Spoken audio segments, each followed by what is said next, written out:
Welcome to yet another edition of the Stats and Stacks podcast. For today, we're going over UFC Vegas 45. And yes, the quick recap, our lock still hit last week, so we are on a roll trying to get a few more. Just a reminder, make sure you hit the like button here. Make sure you follow over on Instagram, follow over on Twitter, follow over on TikTok. We will have everything posted post weigh-ins, and those weigh-ins are important. Got to see how everyone's looking, especially with a lot of the fights on this card. The links will be in the description, so be sure to show some love. But we do have 14 fights on this card, just like the last one. We're just going to hop right into it with the amount of fights we have going. We know one or two are probably going to get canceled, but this still leaves us, if two get canceled, it's still a 12 fight card, and that's a decent amount there. So as long as they're not like the main event, we should be good to go. So let's go ahead and we're going to start with the very first fight of the night.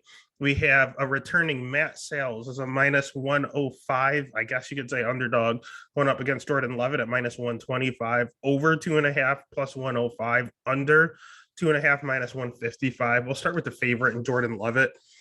He's not my favorite guy on the UFC roster. The Monkey King or whatever he calls himself. Yeah, the Monkey King.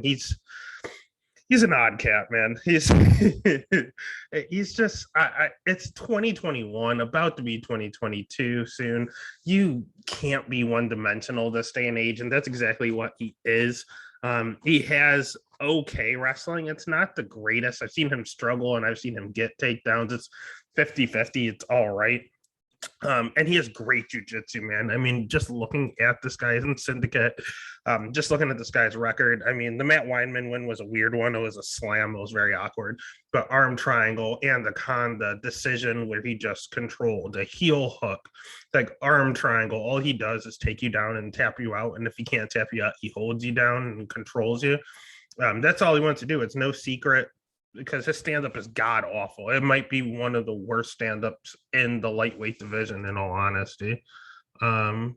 Otherwise, there's not really much else to him. Like, all he has is he's very low volume. His gas tank looked a little shaky in this last fight against Claudio, and that's where he took him down the first round and did pretty well, controlled him a little bit, but then after that, he kind of fell apart, and a lot of that was because of his cardio. So I mean, if you're one dimensional like that, I can't bet on you. And that takes us over to his opponent here in Matt Sales.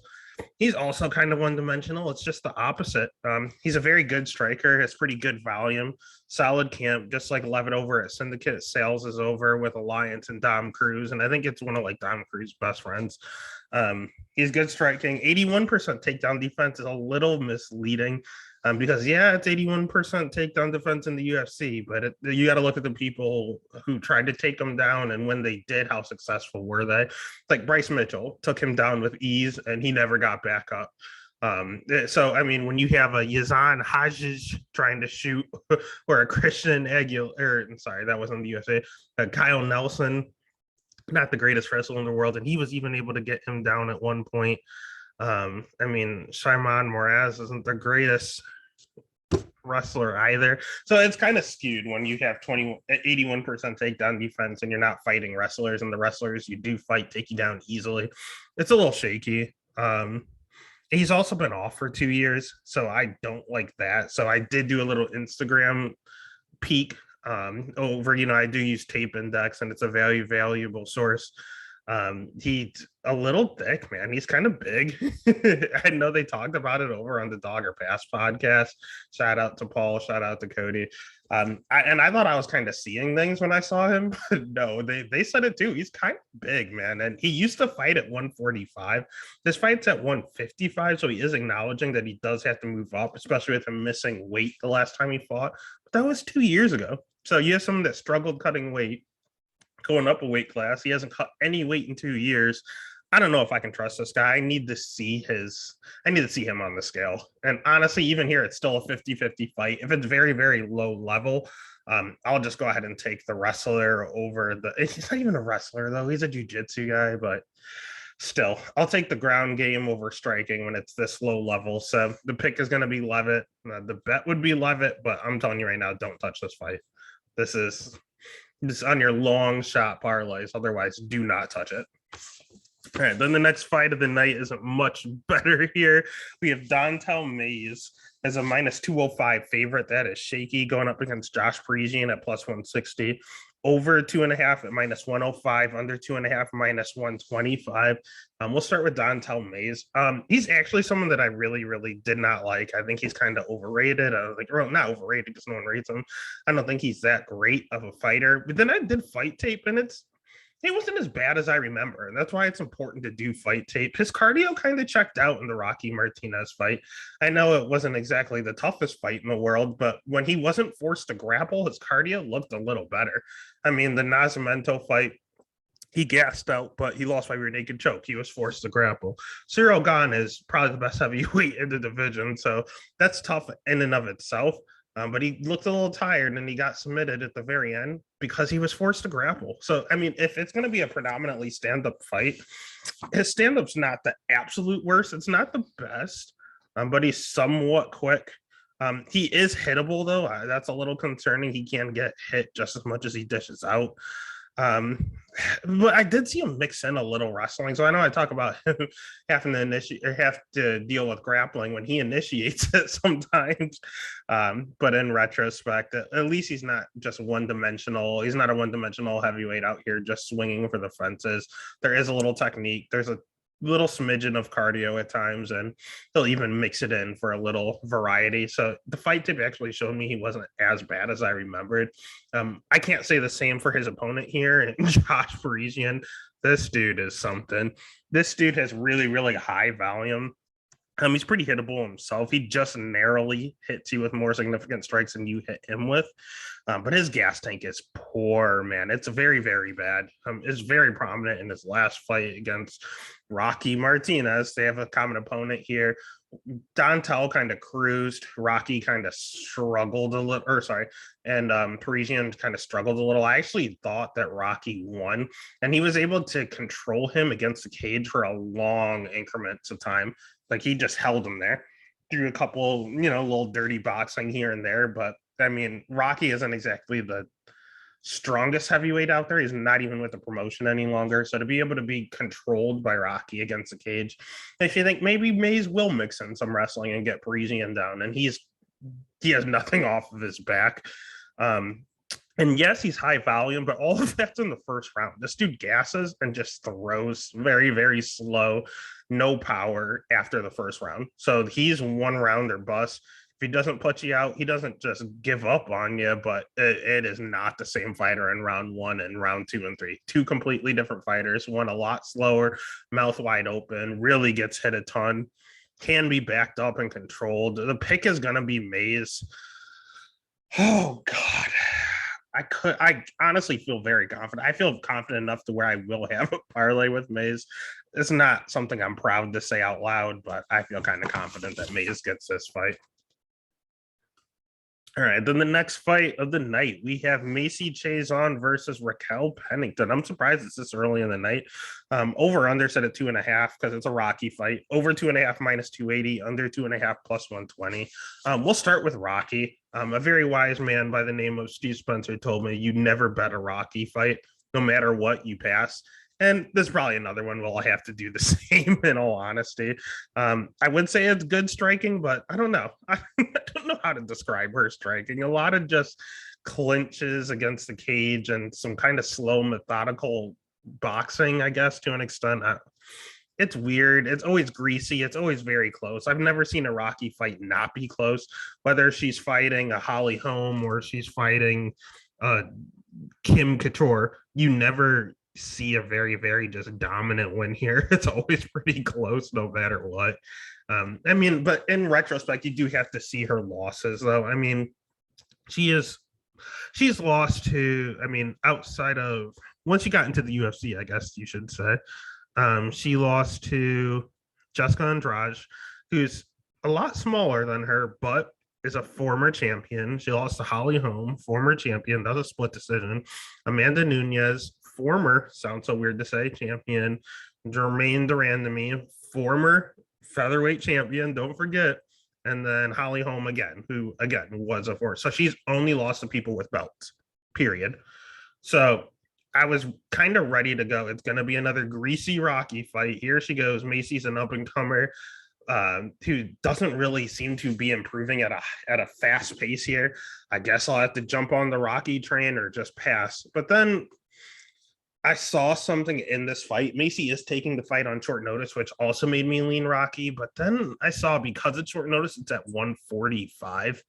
Macy's a big girl. I mean, she has fought at 135. Her last fight against Marion Renault was at 135. But outside of that, I mean, she's not tiny by any means.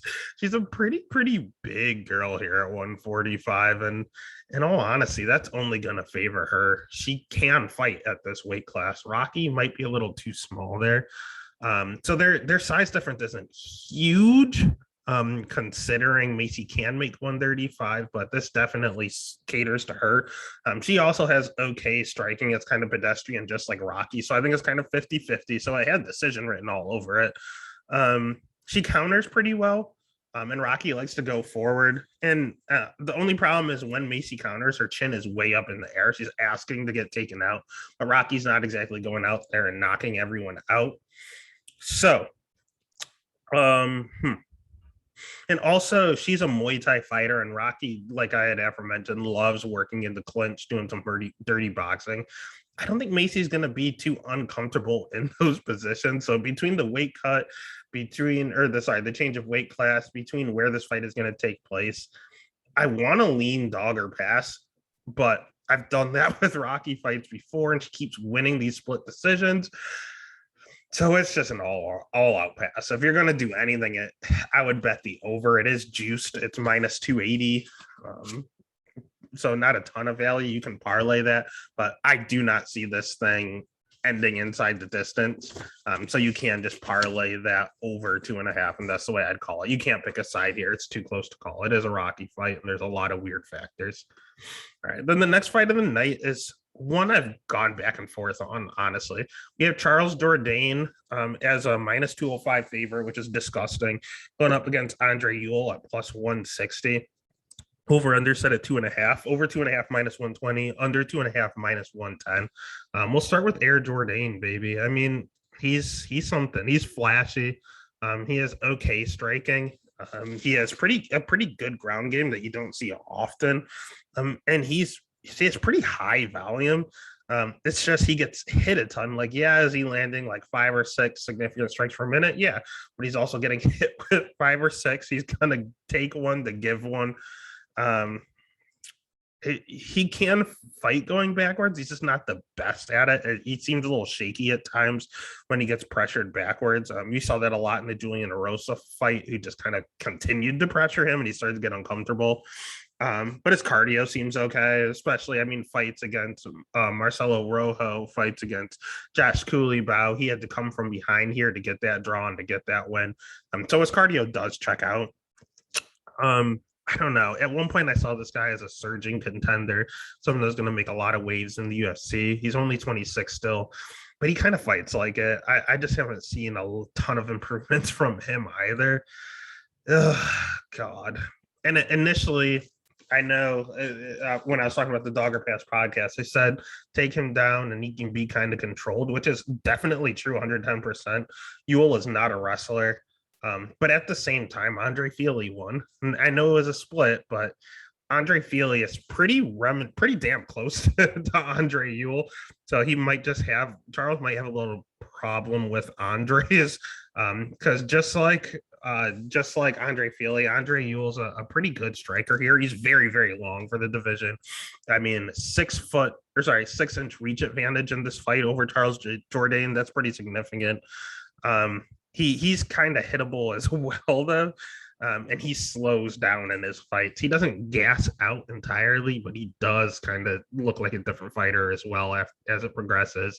He does slow down quite a bit. He can be backed up a little as well. So, I mean, in all honesty, he can't wrestle. He doesn't have anything on the ground. Charles Jourdain has stuff on the ground, but he doesn't really wrestle. So it's probably going to be a striking affair. And with it being a striking affair, I think it's 50-50 in all honesty. The only thing that concerns me is Jourdain has had a few fights at lightweight. This is a featherweight fight, and this is Andre Ewell's debut at featherweight. He's predominantly a 135er. So watching him get knocked out by someone last fight who used to fight at 145, it looked like the power kind of took him out. Before that, they were all kind of decisions outside of Marlon Vera, and Nathaniel Wood choked him out. But he generally loses via submission or, God, looking at his record here, the only time he's ever been knocked out was against Julio Arce, and that's someone that, well, and then Marlon Vera. So you have someone that's a top like 5 guy, and then you have someone that moonlights at 145. Now you're fighting someone that used to fight at 155. That power does scare me a little bit. But this is another one where I'm dog or pass here. If it's going to be predominantly striking, it's 50-50. One of them gives me plus 160 and he has a reach advantage. Give me the dog, baby. The pick is going to be Durden, but I think he could let you down in the decision. So the bet would actually be Ewell. All right, then that takes us to the next fight. We have Melissa Gatto at plus 135 going up against Sarge Eubanks at minus 170. Over under set at 2.5. Over 2.5 minus 195. Under 2.5 plus 155. There are people that you are going to encounter that you just don't like for no reason and you can't wait to fade. That 110% is Melissa Gatto for me. I can't stand her, and I have no idea why. She's obviously marketable. She's obviously someone that they wanted to bring in and kind of push. She's young. She has an undefeated record, kinda. She has 2 draws on her record, and they were shaky draws, man. I watched them. I don't really see how she got draws there. She got beat. She got taken down and controlled. I don't understand how it was a draw, but it is what it is. She obviously had a little bit of a judge's rub. She's young. She took a big gap. I think she had a PED problem at one point. But then she finally made her debut from 2018 to 2021. 3 years off, man. And I think it benefited her. She looked a lot different on the feet. And again, 22 to 25 is a little bit of a jump. She has a win over Carol Rosa. That's a very good win. But again, I watched that fight. Carol Rosa beat the shit out of her, and then she caught her with a Kimura. So like she's kind of got a lucky / padded record. Yeah, but her striking improved a ton. She had pretty good volume. She does have good jiu-jitsu. Again, she tapped out Carol Rosa. That's not easy. Her cardio, I mean, I didn't see any issues with it generally. Her wrestling isn't the greatest. It looked to have improved as well. I don't know if Victoria Leonardo is that bad or the 3 years off. She just improved, and she also grew a little. So I don't know. My only thing is whenever Victoria did go forward and kind of pressure, Melissa did not look comfortable striking going backwards. So if you pressure her, she will kind of crumble a little bit.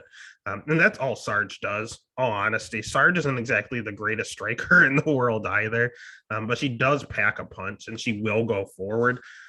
She's a little hittable herself, but she's better than the 7-6 record she shows. I mean, you also have to see who she's fighting. I mean, her losses are to Pani. She's pretty good. Ketlin Vieira is close to a title shot. Beth Carrera, not good now, but used to fight, once fought for a title. Aspen Ladd, she's decent. Aspen Ladd again. Caitlin Chukagian fought for a title. So, like, she's not losing to anyone bad. She has 0 bad losses. And then her wins, I mean, Lauren Murphy fought for a title. Roxanne Modafferi was good at one point. Julia Avila was at 135. That was a great win. And her last one, she looked phenomenal. She looked great. I mean, was she fighting someone on short notice and they were coming up a weight class? Absolutely. But she did what she was supposed to. She took her down and she beat the crap out of her and finished her in the first round. Did what was asked of her. So again, Eubanks isn't my favorite to bet, and I really want to fade Gatto. But I can't lie to you, Gatto did show improvements in her last fight. I just don't know if it's enough to overcome Sarge. So the pick is going to be Eubanks. The bet is going to be Eubanks at minus 170. It's not terrible value there. So I'll just go ahead and leave it at that.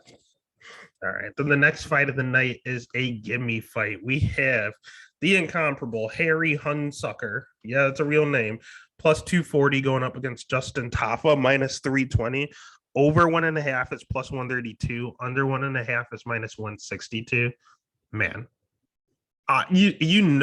for without a shadow of a doubt, I'm starting with our boy Harry Hunsucker.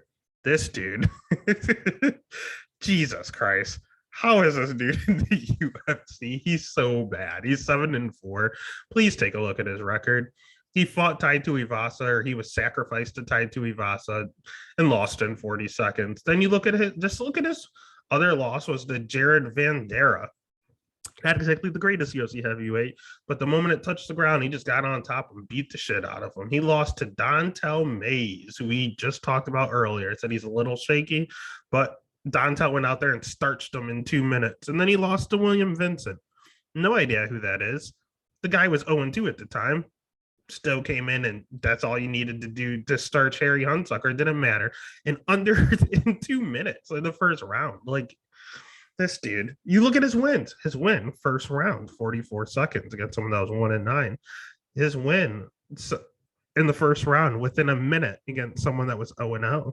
His win, someone that's 2-5, submitted him in the first round. Billy Swanson, KO, 50 seconds. He was 1-0. Like, win, submitted him. The guy was 15-17. Like, he does not fight people with winning records. And when he does, he loses. Literally. Yeah, literally. He's never beat someone with a winning record. The only one he beat with a winning record would be this guy that's 4-3. But if he won, that makes that guy 4-4. So he's no longer has a winning record. Unfortunately for him, Justin Tafa has a winning record, just barely. He's 4-3. So we're in the same position here, but fighting someone in the UFC compared to fighting someone at our MMA, it's a little bit different. All Harry Hunsucker can do is to go in real quickly and blitz people, and that's all he can do. That's literally all he has. Then he has a poor chin. Justin Tafa, on the other hand, he's pretty durable. I know that Yorgan De Castro took him out pretty easily and pretty early, but I think he just got clipped coming in.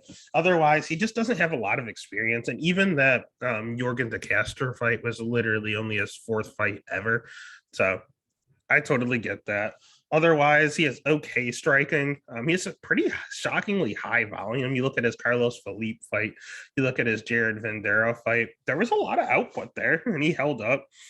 He slowed, but he didn't completely gas. But again, he is pretty hittable himself. Good news is he can take a punch. Harry cannot. So it's not that I'm the biggest Justin Tafa fan in the world, but if Harry Hunsucker is fighting, I don't care who it is. I don't care if it's me. I don't care if it's my grandma who's 102 years old. I'm going to pick the opposite person. So the pick is going to be Tafa. The bet would be Tafa. I don't like minus 320. I would honestly probably just take the under at minus 162. Harry doesn't go outside the first round. So it doesn't matter. Whatever the under is, that's what you're betting. All right. Then the next fight's a pretty interesting one. We have Hani Barcelos going up against Victor Henry. Victor Henry plus 260. Barcelos minus 345. Over under set at 2.5. Pretty much a pick. Over 2.5 minus 110. Under 2.5 minus 120.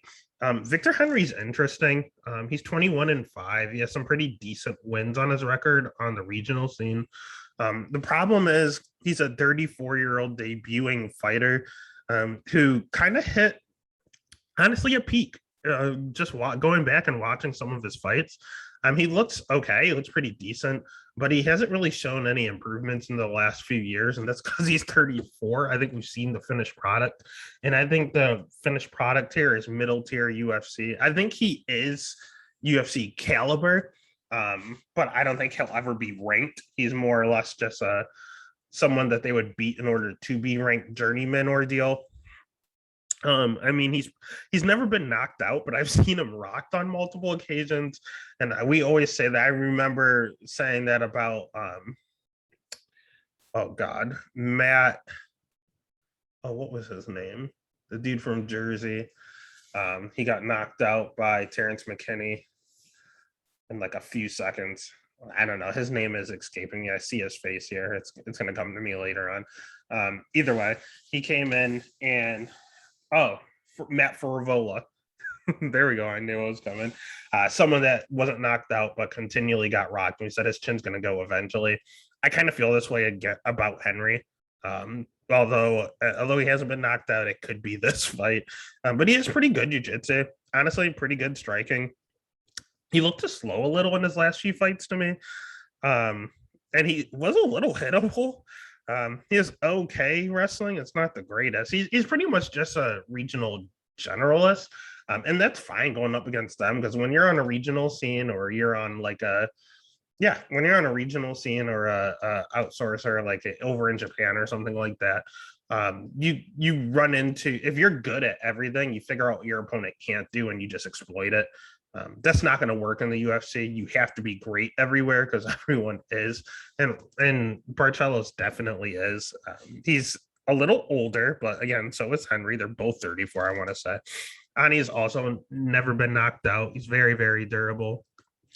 He got cracked hard by Timur Valiev in a few exchanges and just walked through it.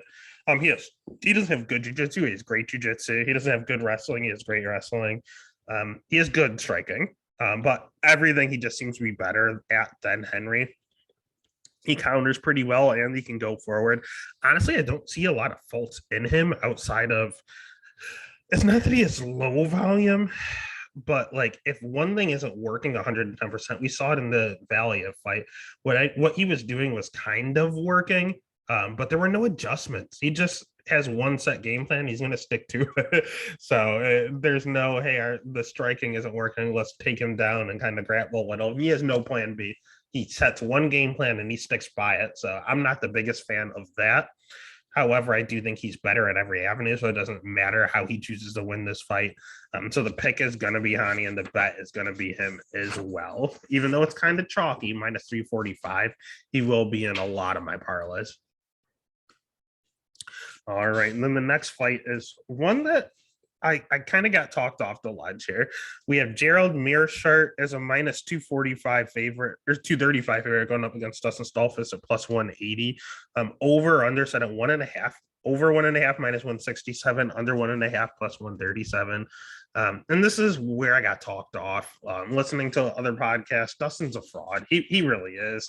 I chose to ignore it because I'm not the biggest Gerald fan, but there you have to choose when to fade people, and I don't think Dustin is the guy.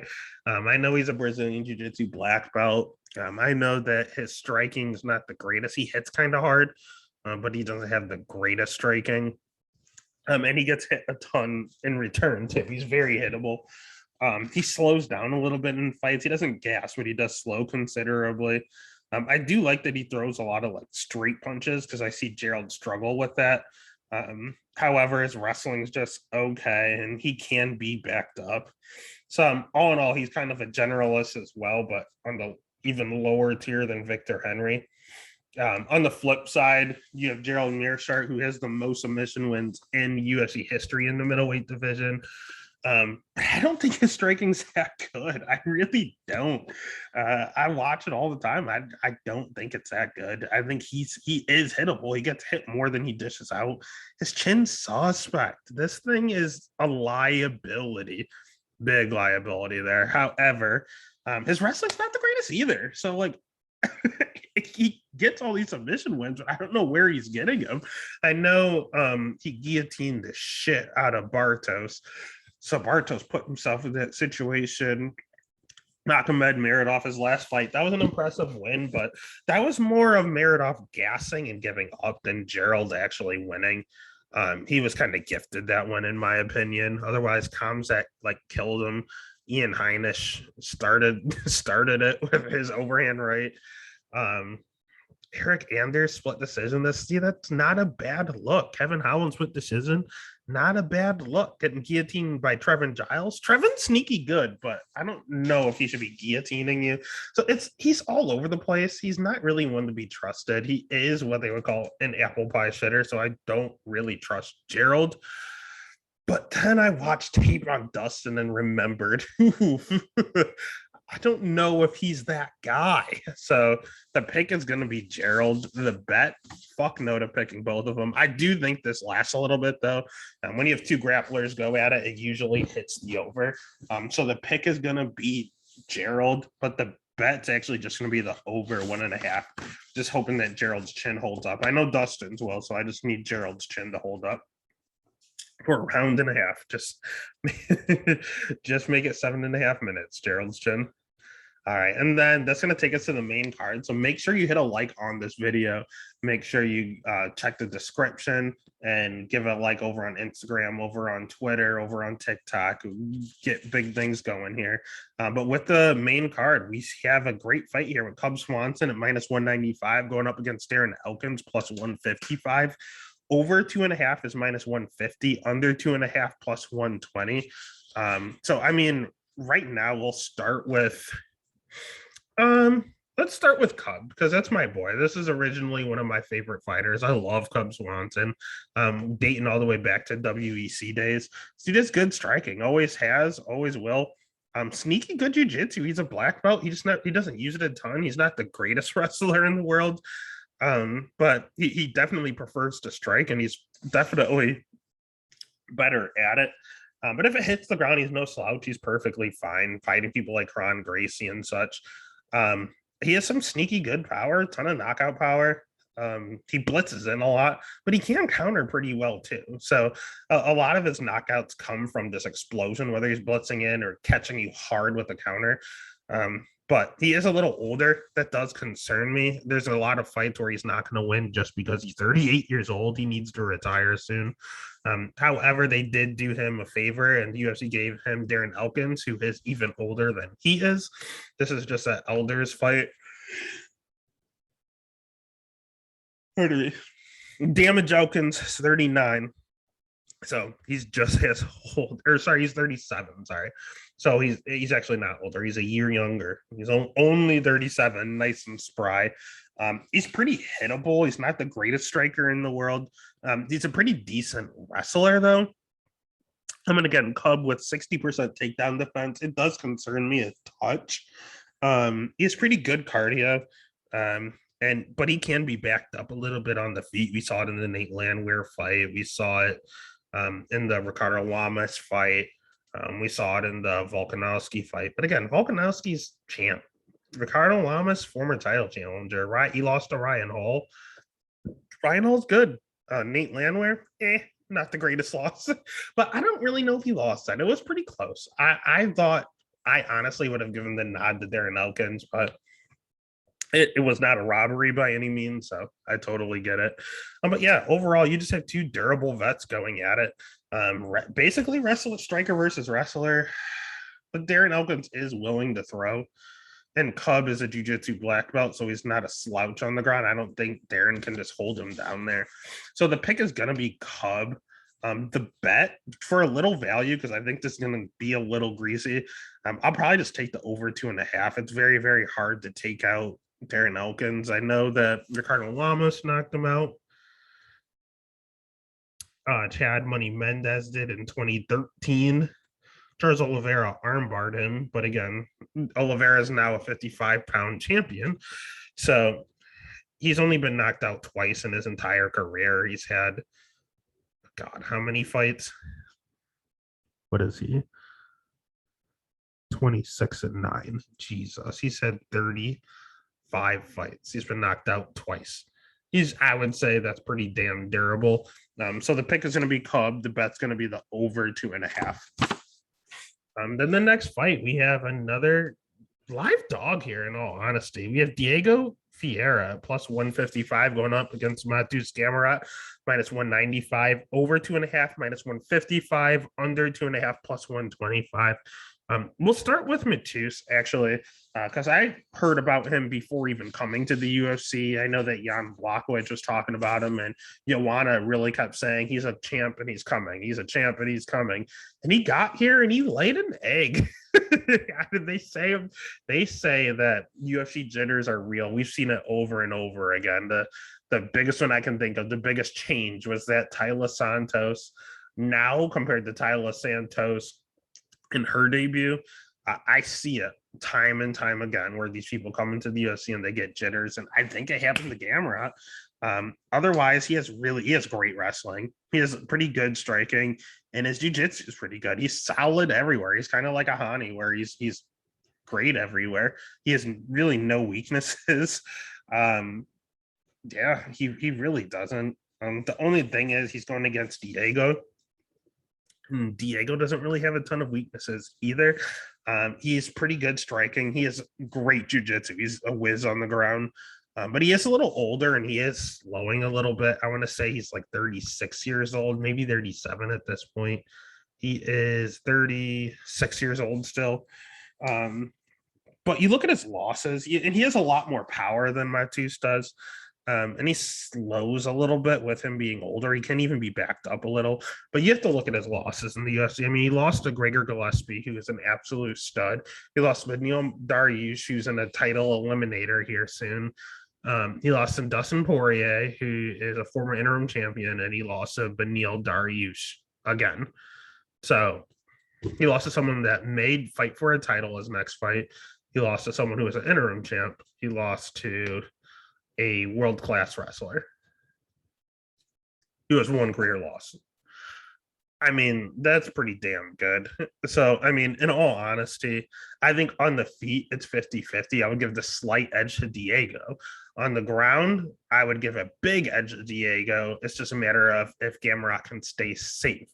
And cardio-wise, big advantage for Gamrot.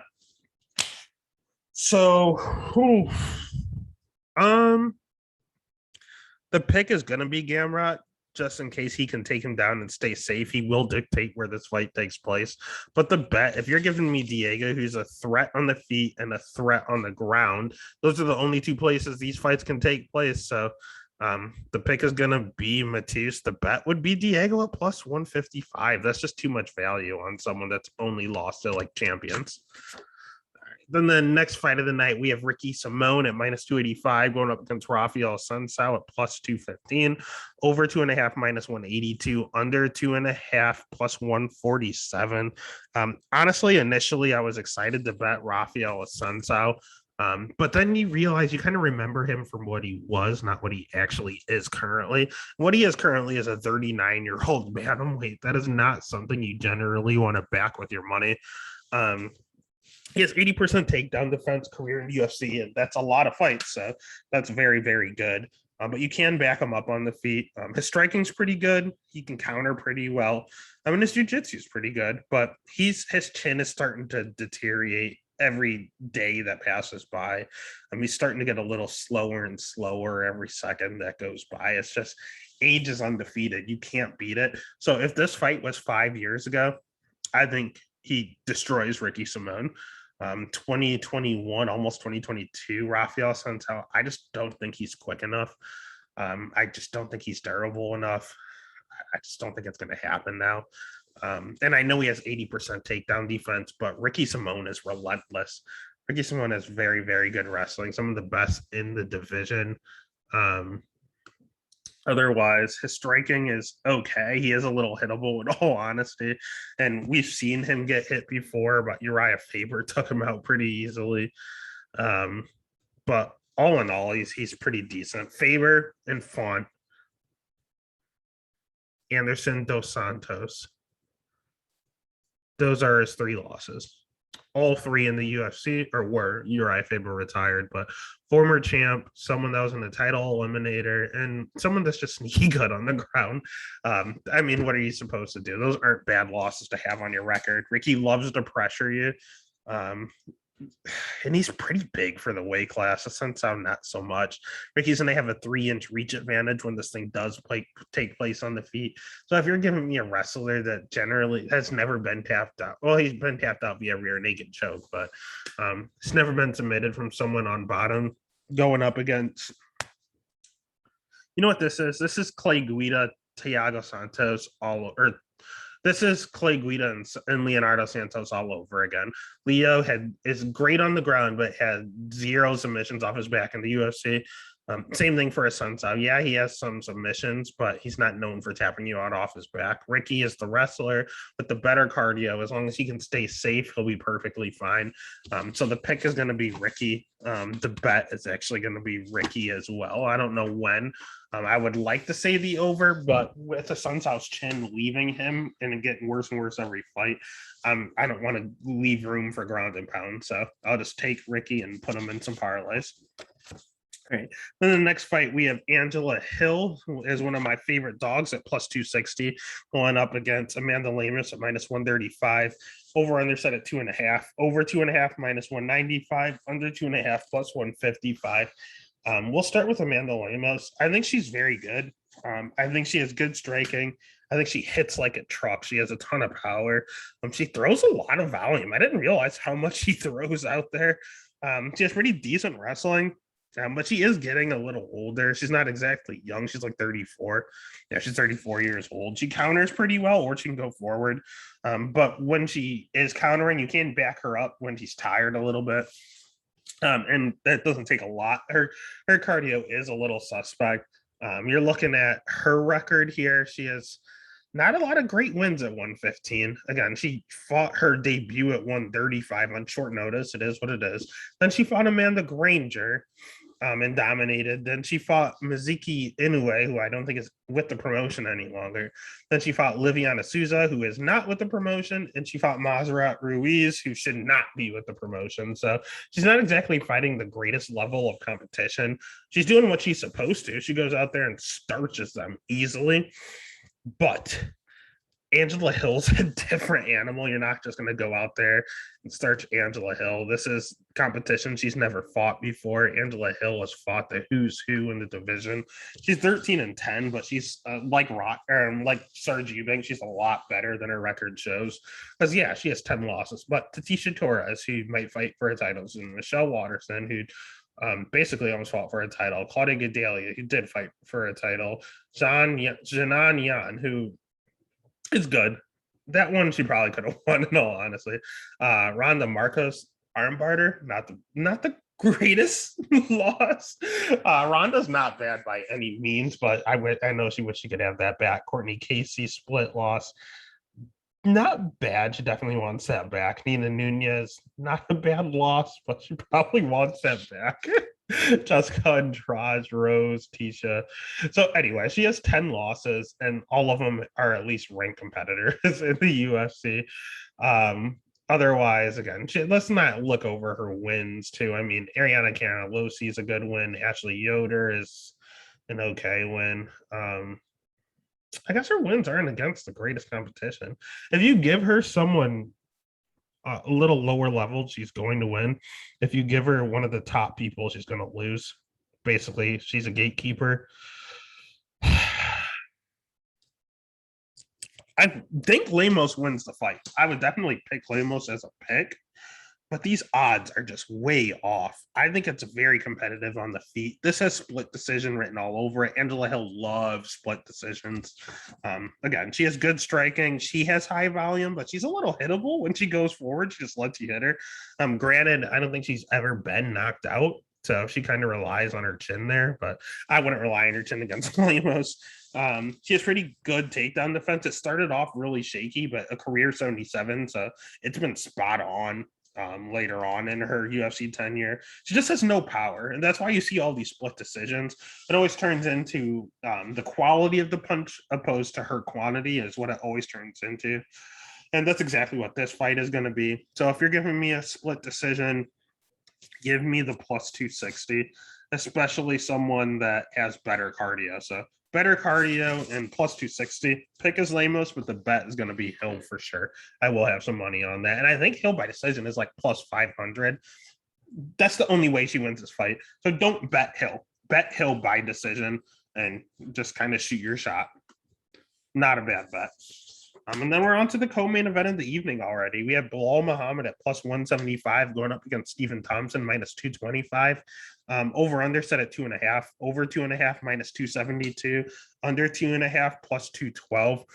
We'll go ahead and we'll start with Bilal. He's another generalist. There's a lot of generalists on this card. He has good cardio, good striking, okay wrestling, okay submissions. Literally not bad anywhere. Just not great anywhere. He's fought kind of a lower level of competition, and when he did step up, he got it shit rocked. Alan Jaboyne at that point in 2016 was higher up level, and he got picked apart. Vicente Luque is about to fight for the title next. And he got knocked out in a minute, even though he's usually pretty durable. That's the only time he's ever been knocked out.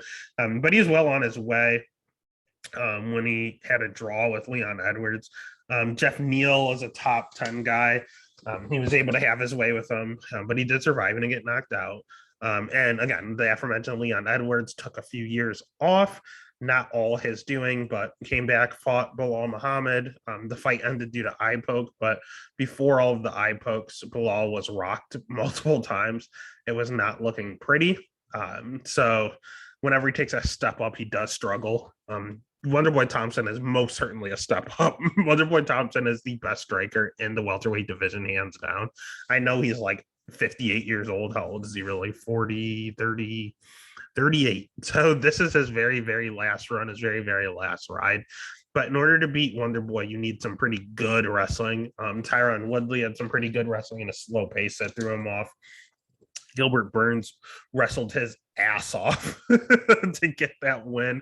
It was a very close win, but or it wasn't that close, but Burns did gas out doing all of that wrestling in the third round, and Thompson tried to make it a little greasy, but ultimately, the first 2 rounds of wrestling was able to give him the nod. Anthony Pettis was actually losing, but he's the GOAT. So he hit him with that crazy Superman punch that we'll never see again. Darren Till, he did not lose to Darren Till. I watched that fight live. That was the one where Jorge's coming out party, where the 3-piece and the soda. Or no, that wasn't. No, because he knocked out Till that fight. Anyway, sorry about that. He did not beat Darren Till in that main event. He just fought him in London, so they gave Till the nod because of the fans. That's all it was. And then we have the Tyron Woodley fights. The Matt Brown fight, he did struggle with wrestling there, but that was back in 2012. He's progressed a lot when it came to his wrestling. So otherwise, yeah, you're not going to outstrike Wonderboy. He has great striking. He has a 3-inch reach advantage. Bilal is not the greatest wrestler. He's okay, but he's not going to be able to take Wonderboy down. Wonderboy's fought the better guys. Jiu-jitsu is questionable, but it doesn't matter if you're not taken down. So pick is going to be Wonderboy. That's probably going to be like one of my favorite locks of the night. He will be in every single one of my parlays. Pick is Wonderboy. Bet is Wonderboy. Minus 225, not the worst line in the world. And then that takes us to the main event of the evening. We have Chris Dawkis as a favorite, minus 140, going up against Derek Lewis at plus 110. Over under set at 1.5. It is a Derek Lewis fight. Over 1.5, minus 130. Under 1.5 is even money. Let's start with Chris Dawkis. Chris Dawkis is interesting. He has really, really, really high volume. Like, oh my God, it's like 8 or 9 significant strikes per minute. He does get rocked often. I have seen him rocked and not taken out a few times. I've also seen him knocked out a few times, which is interesting earlier on in his career. He's kind of small for heavyweight, but he's very, very fast. He just predicates speed, and his power does translate. So he can weigh in at like 235, but still pack a punch of someone that weighs 265. But that speed is a difference maker. Yeah. His cardio seems to be okay. We don't really know. I mean, looking at his record here, we have round 2 win, round 1 win, round 1 win, round 1 win, round 1, round 2, round 1, round 2, round 1, round 1. He has a decision win here, which makes me feel good. Round 2, he did seem to get a little tired in this fight than round 2. So, yeah, I mean, I don't know. His striking, his cardio seems okay, but it's going to be better than Derrick Henry's. Derrick Henry's is not good at all, but he does carry his power even into the late rounds, and that's concerning because, again, Chris has 1, 2, 3 losses on his record, and it was by knockout, he got tapped out, and then he got knocked out. So he is a Brazilian Jiu-Jitsu black belt, but he doesn't really wrestle. And I think it's because of how big these guys are compared to him, and that's a lot of energy and effort. So if this is predominantly on the feet, cool. Probably better odds for Derek Lewis. If he does decide to take wrestling out of his back pocket and he has it and we're not aware of it, it'd be a hell of a lot easier time for him on the ground as a black belt against Derrick Henry. Derrick Henry has absolutely no ground game whatsoever. Derrick Henry doesn't really have cardio, or sorry, Derek Lewis doesn't really have cardio, but he does have a 3-inch reach advantage. He doesn't have the most technical striking in the world, but he hits like a truck. He has the most knockouts in UFC history. If he wins, it's going to be by knockout. He gasses, he's hittable, but if he hits you, he doesn't care. He does not care. If you quadruple him in landing punches, as long as he lands the one that matters, that's all he cares about. I mean, the dude has 25 wins, and they are knockout. He has a decision against Latifi. That's weird. And Univov's so durable, man. But knockout, decision, knockout, decision, knockout. Like, this dude knocks everyone out, literally everyone. And I was looking at the guys that knocked out Chris, and they kind of have the Derek Lewis stature and fight style. So it's going to sound crazy. I mostly like the under, in all honesty, being even money. But if I had to pick, I kind of see a dog here in Derek Lewis. He has 25 minutes to catch him with that right punch one time. So it's not going to go to 5 anyway, but the pick is going to be Dawkis. But if I had to bet, I would say Derek Lewis, but I don't. Actually, 110 is not that good of value to pick the dog like that. So I'll actually take the under, just in case Chris Dawkis decides to wrestle. And just in case he gets clipped early, I will pick Dawkis to win, and I will take the under 1.5 at even money as the bet. Again, that is UFC Vegas 45, Lewis versus Dawkis. There is a 3-month break after this, so refuel, get ready. Make sure you give this video a like. Make sure you give it a like over on Instagram, Twitter, over on TikTok. The link is in the description. Otherwise, this is the last one of 2021. We won't see you for 3 weeks. For UFC, there will be NFL podcasts still coming up, but let's make money in UFC before the break while we can. Let's get paid, baby.